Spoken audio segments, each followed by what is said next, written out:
کجا رفتی مادر خفه خاموش؟ کی می‌سازد به گپ‌هایم دیگر گوش؟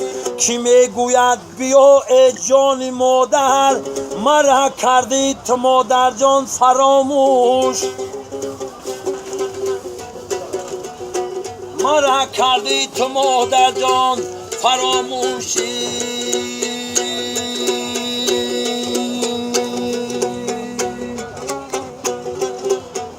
کسی مردگی و چشمو میفهمه، حس میکنه. همین آزان یکم مانده که گودکوش سرسو سرگنده تو برای مدر یا برگه بکن فراموش کن زبس کنم همین ایوار حال میخونم. اوی دنیا نه طلب تو در طلب میمیریه. اوی ای روز نکشی که شب میمیریه. اوی با آبی دری خونه شکرانه بکن.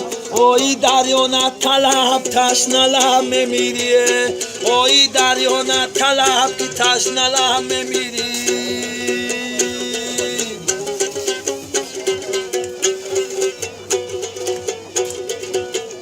اوی فریاد زیامی کوتاهی آدمی زاد. اوی نه رو زبونه نمازونه خیر زکات. اوی روزه که خدا قاضی شوه در عرصات. اوی پیش نظر ما چرخ زنه پولیسی راد.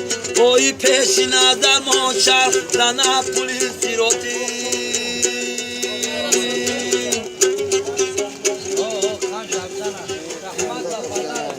اوی وای مامو وای جونمه. اوی حضرتی عزرائیل شیدای مهمونمه. اوی مولا را بیار حضرتی یاسی خونه. اوی شاید با آسانی برای جونمه.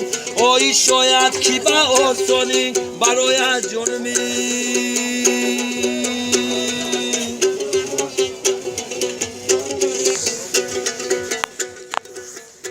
اوی بعد بی اختر و خدا رو صدقه. اوی هم کرسی و هم عرشی الله رو صدقه.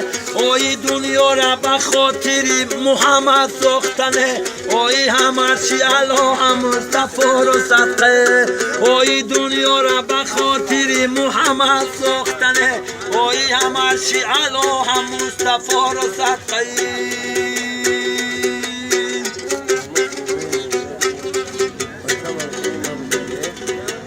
ای خدا جان مشکلی هر بنده تا آسان بکن.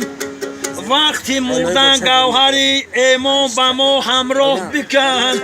ما نکردیم بندگی در نزد تو شرمنده ایم. ای خدا جان بنده رای راهی سیاس آسان بکن.